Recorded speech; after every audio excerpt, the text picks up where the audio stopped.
It was Monday evening, just after 6:20 p.m., when dispatch received a call from the Cedar Grove townhomes. The caller was nervous, breathy, and unclear. She said there was a man walking near a parked SUV, that he looked suspicious, and that she thought she saw him put something down by the tire. When dispatch asked if she saw a weapon, she paused and said she was not sure. She repeated the phrase, "something down by the tire," and then added, "He keeps looking around like he's hiding something."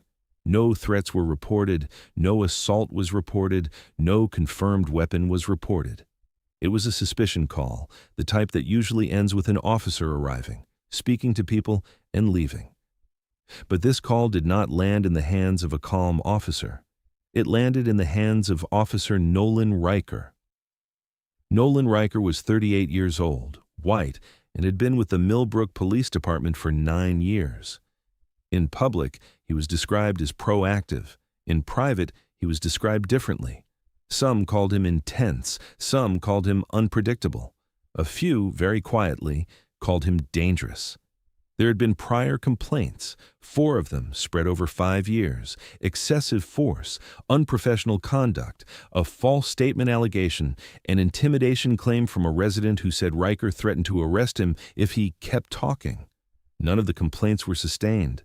Each complaint ended the same way: no clear proof, conflicting accounts, officer safety concerns, case closed.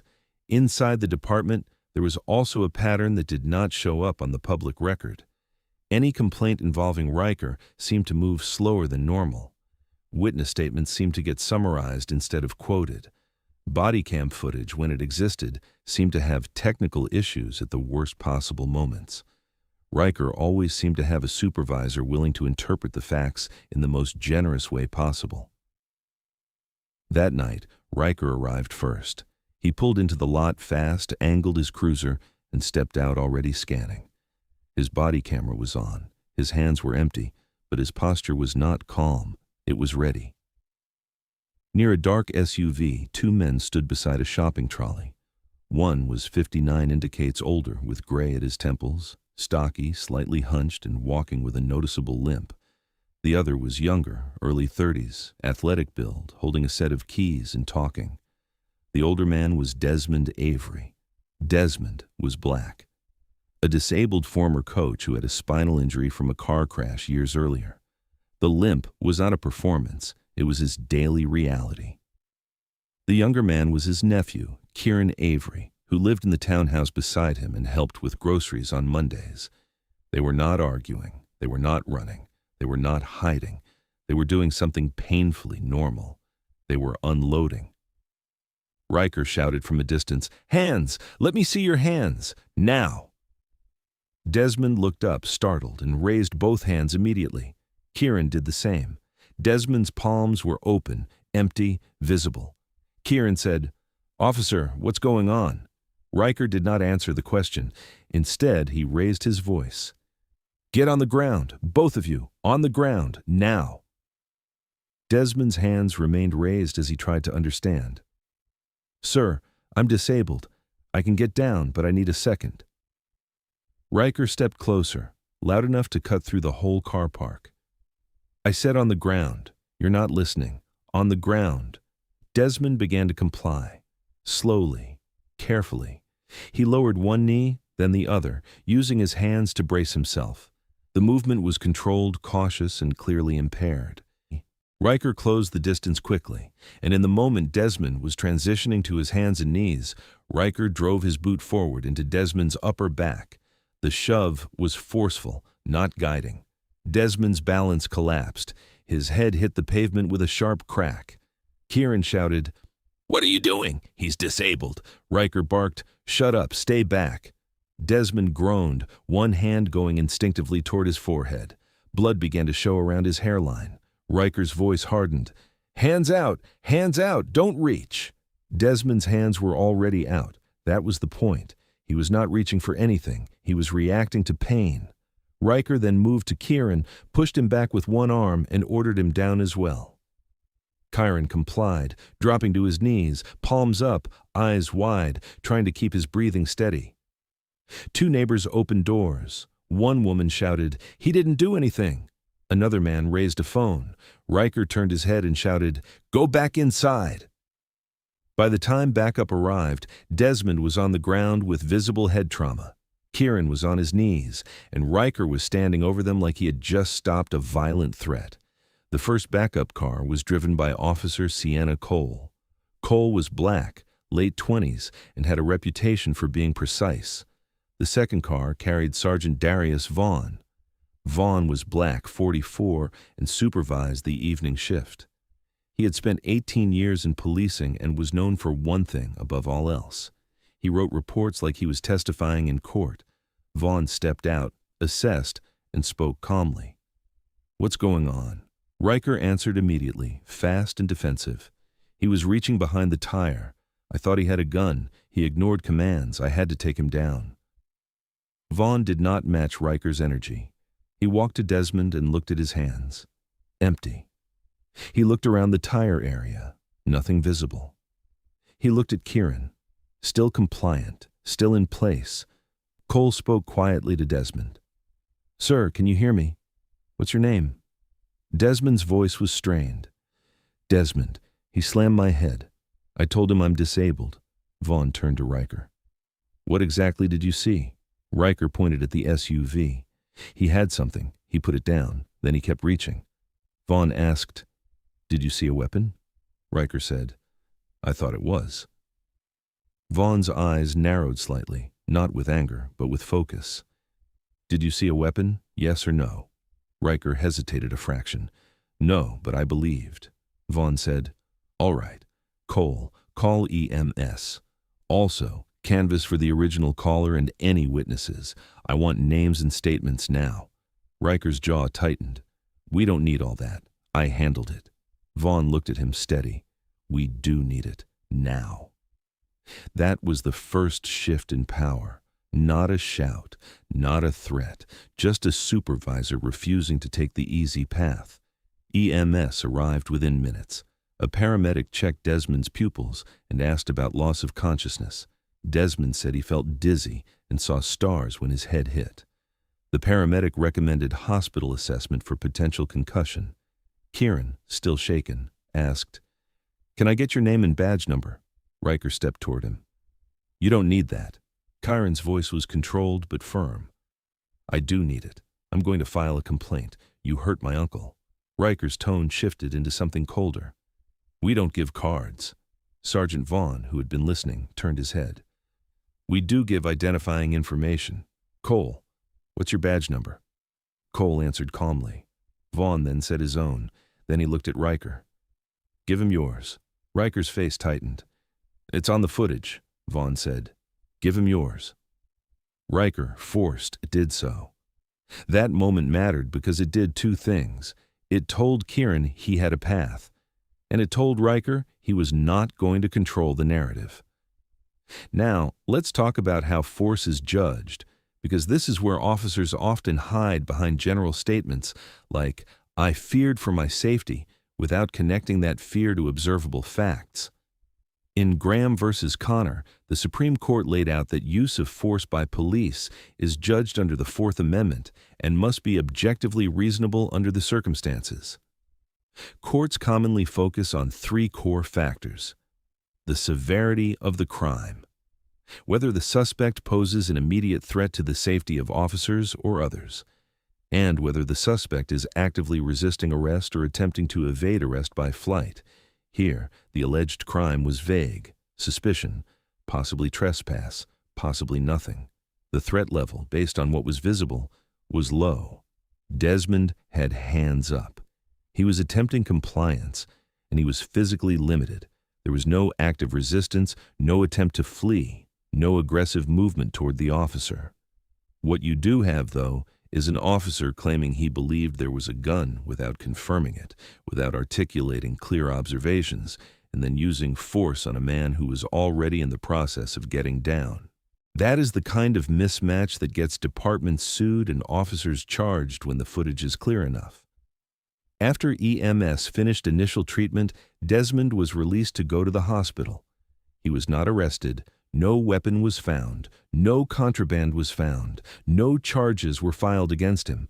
So if there was no crime and no weapon and no arrest, what happened next becomes the core of the story. Because what happened next was paperwork. That night, Riker wrote his report. He wrote that Desmond ignored repeated commands to show his hands. He wrote that Desmond kept his hands in his pockets. He wrote that Desmond refused to get on the ground. He wrote that Desmond appeared to be reaching behind the tire, possibly to retrieve a firearm. Then he wrote that he used a standard compliance technique to place Desmond on the ground safely. That version of events had one purpose. It created justification. It created threat. It created resistance. It created reasonableness. It also had one flaw. Body camera footage from multiple angles showed Desmond's hands visible. Sergeant Vaughn wrote his report too. And this is where the story turns. Vaughn documented the facts with clinical precision. He wrote that Desmond's hands were visible before the takedown. He wrote that Desmond was transitioning to the ground and was mid-compliance. He wrote that the force appeared to be a forceful shove with a foot placed high on the back. He wrote that Desmond's head struck the pavement. He wrote that no weapon was located. He wrote that Riker's verbal commands did not include "drop the gun," and that the first mention of a gun was after the takedown. He did not call Riker a liar. He did not call it a stomp. He described what the camera showed. The next morning, Internal Affairs received two reports that could not both be true. A shift commander, Lieutenant Grant Huxley, reviewed the reports and initially attempted to smooth it over. Huxley was white in his 50s and had a reputation for protecting his people. He called Vaughn into his office. Huxley said, "Darius, why are you writing it like that? You know how this goes. You make it sound worse than it is." Vaughn's voice stayed calm. "I wrote it the way it happened." Huxley leaned back. "Riker says the guy was reaching. He says he feared a gun." Vaughn replied, "Then the footage should show reaching. It doesn't." Huxley's mouth tightened. "Be careful. This can blow back." Vaughn looked at him steady. "It should blow back. If it's wrong, it reveal itself." That conversation mattered because it confirmed something most viewers suspect but rarely hear aloud. Some supervisors try to manage risk by managing language. They want the incident to disappear, not because they know the officer was right, but because they do not want the cost of admitting the officer was wrong. Internal Affairs opened a preliminary investigation. They requested all footage. They requested dispatch audio. They requested witness statements. They requested prior complaint history for Riker. And that is where the past returned. 2 years earlier, a resident named Alton Pierce filed a complaint after Riker shoved him against a wall during a noise complaint call. Pierce claimed he was compliant. Riker claimed he tensed and pulled away. The body cam that day had failed to record due to battery issue. The complaint was closed. A year earlier, a woman named Renee Dalton filed a complaint after Riker yanked her teenage son by the collar during a stop, accusing him of resisting. A nearby shop camera caught part of the incident, but the angle was poor. The complaint was closed. 6 months earlier, a man named Terrence Cole, no relation to Officer Cole, claimed Riker threatened to arrest him if he continued filming from his porch. The complaint was closed. Individually, each complaint was easy to explain away. Together, they looked like a pattern. Internal Affairs interviewed Desmond in the hospital. He had a concussion diagnosis and a laceration requiring stitches. He told the investigator the same thing he told the paramedic. His hands were up. He told the officer he was disabled. He tried to get down slowly. Then he felt a blow and his head hit the ground. Internal Affairs interviewed Kyron. Kyron described the shove. He described the refusal to provide ID. He described Riker's attitude. He described how Sergeant Vaughn stepped in. Then, Internal Affairs interviewed witnesses. One witness, a neighbor named Melissa Grant, said she saw Desmond's hands up before he went down. Another witness, a man named Aaron Patel, said he recorded the moment on his phone from his doorway. And that phone video was the nail. Because it captured the shove from a side angle. It showed the foot placement high. It showed the speed. It showed the violence. Internal Affairs then interviewed Riker. Riker's strategy was simple. He doubled down. He said Desmond had hands in pockets. He said Desmond reached behind the tire. He said he feared a gun. He said he used controlled force. He said the man's head hitting the pavement was an accident, not a result of his actions. Then, the investigator played the footage. Riker watched his own body cam. He watched Desmond's hands up. He watched Desmond lowering himself. He watched his own boot drive forward. He watched Desmond's head strike the ground. The room was quiet. Then Riker said, "It looks different on camera." That sentence is a tell. Because cameras do not create actions, they reveal them. At this point, Internal Affairs had enough for policy violations, but the bigger question was criminal. Policy violations can end careers. Criminal charges can end freedom. The case was referred to the district attorney. And this is where accountability often dies, because prosecutors are cautious about charging police. They fear juries will defer. They fear political backlash. They fear that the department will stop cooperating. But this case had something that most cases do not. It had a supervisor who documented discrepancies immediately and multiple angles of footage.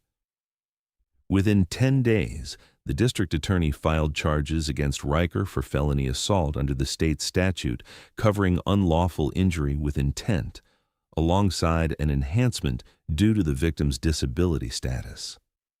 The department terminated Riker the same week. The chief held a reminder meeting and said the department does not tolerate unreasonable force. He praised professionalism. He praised integrity. But inside the precinct, the mood split into two camps. One camp said Riker was getting what he deserved. Another camp said, quietly, that Vaughn did too much. And that is where the story reveals the deeper problem.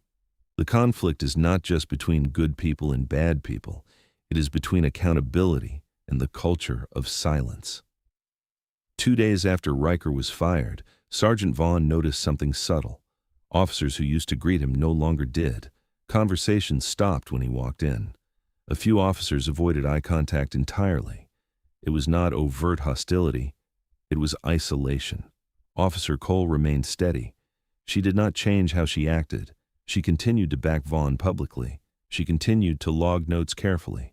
Then, Vaughn received an anonymous message on a slip of paper left on his desk. It said, "You think this ends with Riker? It doesn't." No signature, no explanation. That night, the arrest was scheduled. Detective Captain Layla Brooks authorized a standard arrest procedure. Brooks was black, mid-40s, and led major crimes. She had a reputation for being calm and for doing things by the book even when people wanted shortcuts. 2 detectives were assigned to make the arrest, Detective Reggie Knox and Detective Malik Atwood, both black, both experienced, both knew the optics, both knew the tension, both also knew the job. They arrived at Riker's home at 7:10 a.m. They knocked. Riker answered in sweatpants and a t-shirt, eyes tired but posture defensive. Knox spoke first. Calm voice. "Officer Nolan Riker, you're under arrest. Turn around, hands behind your back." Riker's eyes flicked between them. He did not resist, but he smirked, as if to say, "This is temporary." As cuffs clicked, he said, "So you're the ones they sent." Atwood replied, level. "We're the ones here." Riker was walked to the car. Neighbors peeked, phones lifted. The same public scrutiny he had used to control others was now turned on him. In the car, Riker started talking. He said, "You know this is politics." Knox said nothing. Riker said, "You know I'm not the only one." Knox remained silent. Atwood looked at him in the rear-view mirror. "If you have something to say, you can say it to your lawyer." Riker laughed once, short and bitter. "I'll say it in court, and we'll see who's still got a job when this is over." That was not just a threat. It was a hint. At booking, Riker asked for his supervisor. He asked for Lieutenant Huxley. He was told Huxley was not available. Riker's expression changed slightly. because protection is comforting until it disappears. Riker was processed, fingerprinted, photographed, released on bond later that afternoon. Publicly, the department presented it as a simple case, a bad officer, clear footage, immediate action. But privately, Detective Captain Brooks asked Vaughn to come to her office. When Vaughn arrived, Brooks did not waste time. "Darius, you wrote your report like you were testifying. That helped." Vaughn nodded. "The footage helped," Brooks replied. "Footage alone doesn't always do it. Language matters, timing matters, the first report matters, you know that." Vaughn said, "I do." Brooks leaned forward slightly. "Now tell me something. Has this happened before with Riker?" Vaughn exhaled. "Complaints, patterns, cases that vanish? I can't prove it, but I've seen it." Brooks said, "I need facts, not feelings." Vaughn replied, "Then pull the complaint history and compare the write-ups to any available footage and witness statements. Look for softened language. Look for repeated supervisors signing off. Look for the same review board." Brooks stared at him a beat. Then she said, "That's what I'm doing. Quietly." 2 days later, something happened that turned this from one officer to something bigger. Officer Cole received a call from a civilian she had never met. The caller said she used to work in records. The caller said she had watched complaints disappear. The caller said she had printed copies of certain emails before leaving. Cole asked one question. "Why are you calling me?" The caller said, "Because I saw what happened to that old man, and I'm tired." The caller arranged a meeting in a supermarket car park. Midday, public, cameras everywhere. Cole arrived with Vaughn. The caller, a woman in her 30s named Kendra Mays, handed over a manila envelope. Inside were printed emails and internal memos. Not everything was complete. Some parts were missing. Some were redacted by someone. But enough remained to see the outline. One email chain, dated 18 months earlier, included the phrase, "Do not forward to IA." Another included, "Narrative needs tightening before it goes up." Another included, "Keep our numbers clean." And one line, written by a name Vaughn recognized, said, "We cannot keep feeding internal affairs our own." That line was not about truth. It was about control. Vaughn looked at Cole. Cole looked at Vaughn. They both understood the same thing at the same time. This was bigger than Riker. Riker was the visible problem. The invisible problem was the system that cleaned up after him. Brooks brought the envelope to the chief. The chief reacted exactly how you would expect a chief to react when handed a grenade. He said, "Where did this come from?" Brooks said, "A former records employee." The chief said, "This could be forged." Brooks said, "Then we authenticate it." The chief's eyes narrowed. "This could damage the department." Brooks replied, "If it's true, the damage already exists. We just haven't admitted it." That is a rare sentence in policing, because many leaders see truth as a threat. Brooks saw truth as the only exit. The chief authorized a limited internal review, the kind designed to contain. He assigned Lieutenant Huxley to oversee administrative integrity. Brooks objected immediately. "Huxley is in the email chain." The chief paused.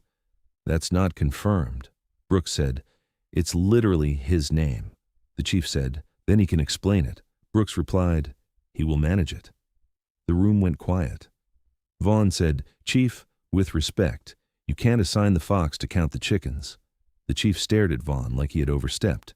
Then Brooks said, "Chief, if you contain this, it will explode later. If you investigate it properly, it will hurt now, but it might heal later." The chief's jaw clenched.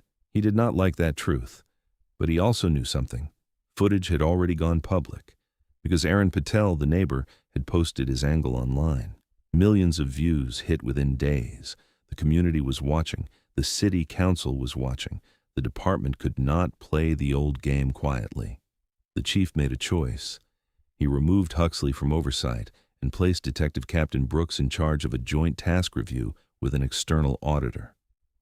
That decision saved the department from immediate scandal, but it also created a new enemy. Because if there really was an internal group manipulating complaints, they were not going to sit still. Over the next week, Brooks and Vaughn pulled files. They compared citizen complaints to internal summaries. They found patterns. They found repeated phrases, identical wording as if copied from a template. They found that complaints against certain officers, including Riker, were repeatedly routed through the same two supervisors before reaching any formal review. They found that witness statements were sometimes paraphrased in ways that softened the meaning. They found that in multiple cases, the first report was written not by the officer involved, but by a friendly supervisor who helped. And they found something else, a small internal committee that rarely appeared on paper, but always appeared in outcomes. It was known informally as the Standard Circle. Officially, it did not exist. In practice, it acted like a gate that decided which complaints became formal cases and which complaints died quietly in a drawer. One name appeared again and again near that gate, Lieutenant Grant Huxley, the same lieutenant who tried to warn Vaughn to be careful, the same lieutenant who had signed off on prior cases, the same lieutenant whose email contained the line about keeping numbers clean. Brooks opened a new investigation, not into Riker, into the department, and that is where Part 2 truly begins, because the public thinks this story ends with a bad cop getting arrested. But the real story is what happens when a good cop refuses to let the paperwork lie. When the question shifts from, did he do it, to who protected him. When the case stops being about force and becomes about an organization. Now, let's return briefly to what the camera showed that night, because it matters for how this ends in court. The reasonableness test looks at what a reasonable officer would do under the circumstances. If the crime is minor, the suspect is compliant, and the threat is low, significant force is hard to justify.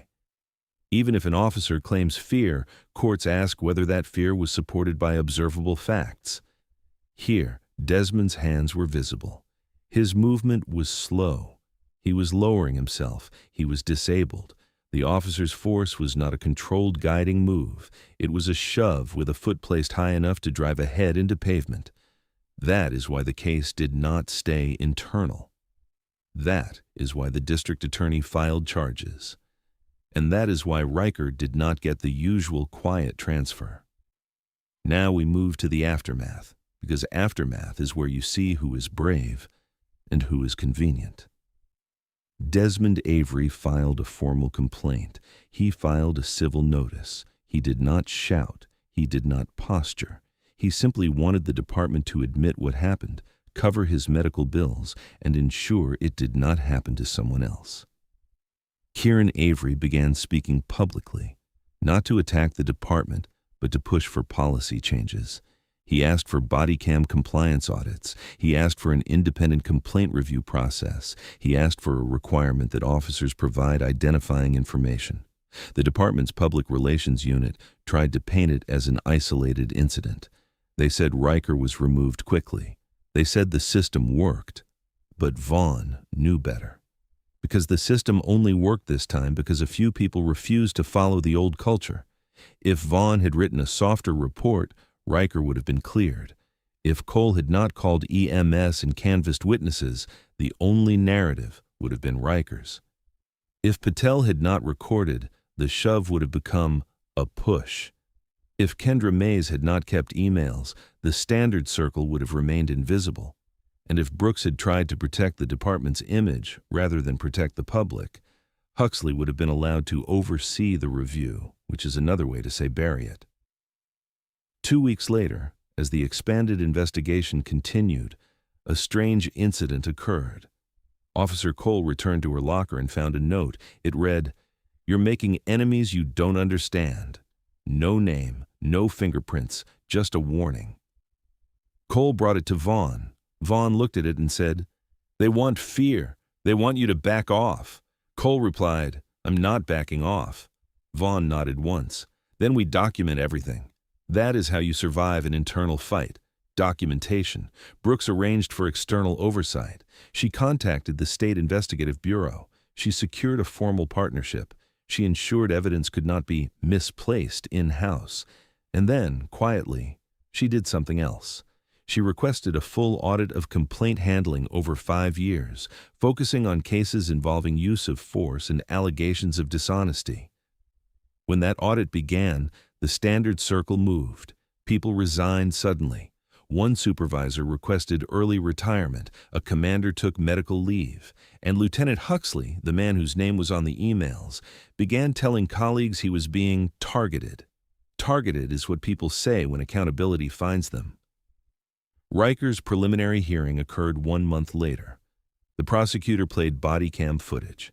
The defense argued officer safety. They argued perception. They argued that Desmond's movement could have been interpreted as reaching. Then, the prosecutor played the neighbor's side-angle phone video, and the tone in the courtroom shifted. Because perception arguments collapse when angles clarify. Riker sat still, but his eyes flicked, and you could see the calculation. The calculation of a man used to controlling narratives, realizing he was no longer the author. Outside the courthouse, cameras caught Desmond walking slowly, using a cane-stitched scar visible near his hairline. Reporters asked if he hated the police. Desmond's answer was simple. "I don't hate the police. I hate what happens when the wrong officer thinks he's untouchable."